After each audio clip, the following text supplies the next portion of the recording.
Tahimik ang bayan ng San Rafael tuwing alas 5 ng hapon, maliban sa tunog ng kampana sa lumang simbahan at sa kaluskos ng mga dahon ng mangga sa tapat ng bahay ni Elisa. Dito siya madalas maupo sa balkonahe, may hawak na tasa ng kape habang pinagmamasdan ng daan na dati puno ng tawanan nila ni Marco. 10 taon na ang lumipas mula nang umalis si Marco papuntang Maynila. Nangako siyang babalik, pero gaya ng ibang pangako, nilamon din ng panahon.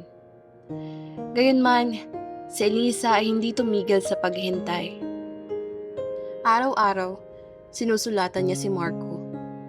Hindi dahil inaasahan niyang mababasa ito, kundi dahil iyon na lang ang paraan niya para hindi tuluyang mabaliw sa pananabik. Ngunit isang hapon, dumating ang hindi inaasahan. Isang lalaking may dalang sobre ang kumatok sa pintuan. "Para po kay Elisa Santos," wika ng kartero. Nang makita niya ang sulat, halos mabitawan niya ito, sapagkat ang sulat ay mula kay Marco de la Peña. Nanginginig ang kamay niya nang buksan iyon. "Mahal kong Elisa, kung binabasa mo ito, malamang ay huli na ang lahat. Hindi ko alam kung paano ko sasabihin, pero sana maintindihan mo.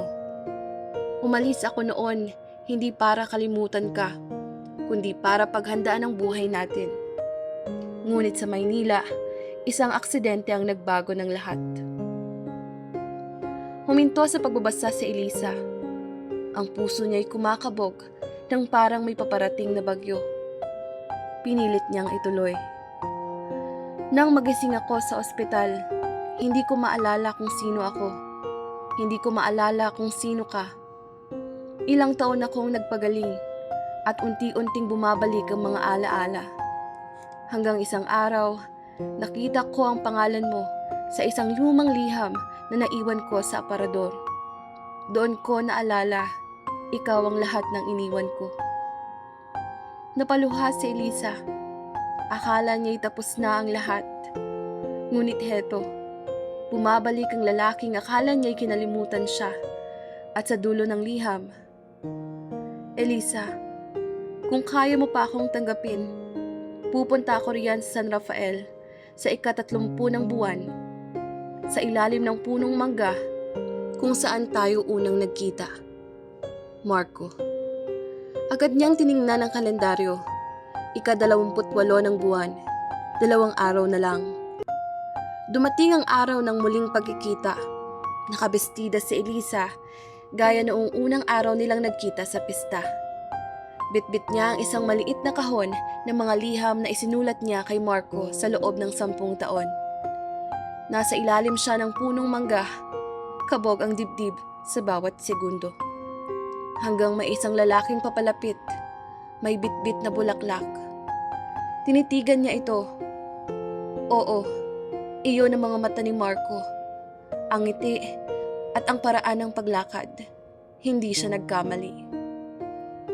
"Elisa," sabi ng lalaki. "Ako nga, si Marco." Tumakbo siya papalapit. Niyakap ito ng mahigpit at doon niya naramdaman na totoo nga ito, hindi panaginip. Pareho silang umiiyak. "Akala ko hindi ka na babalik," hikbi ni Elisa. "Pasensya na," bulong ni Marco.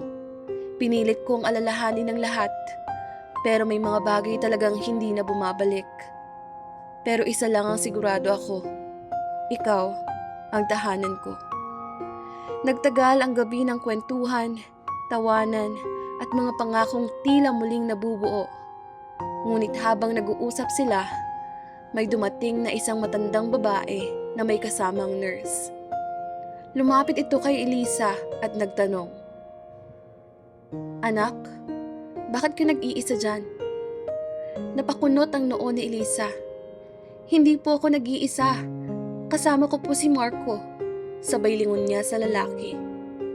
Ngunit wala na ito. Ang bulaklak na ibinigay sa kanya ay nalaglag sa lupa. Tuyot na, parang matagal nang nakalipas. "Anak," sabi ng matanda, Matagal nang wala si Marco. Siya ang anak ko. 10 taon na siyang patay mula nang maaksidente sa Maynila.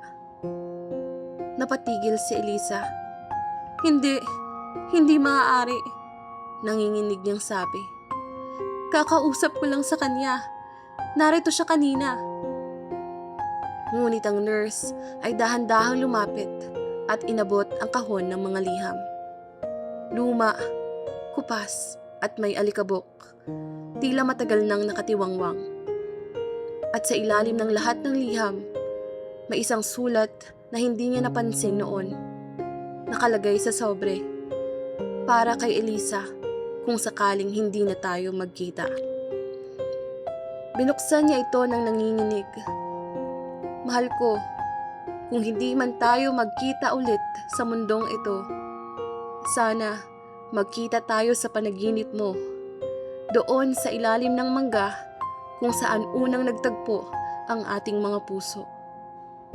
At sa sandaling iyon, naramdaman ni Elisa ang malamig na hangin na dumampi sa kanyang pisngi. Parang halik. Mula sa malayo, tila may tinig na bumubulong. Salamat sa paghihintay, Elisa. At ang kampana ng San Rafael ay muling tumunog.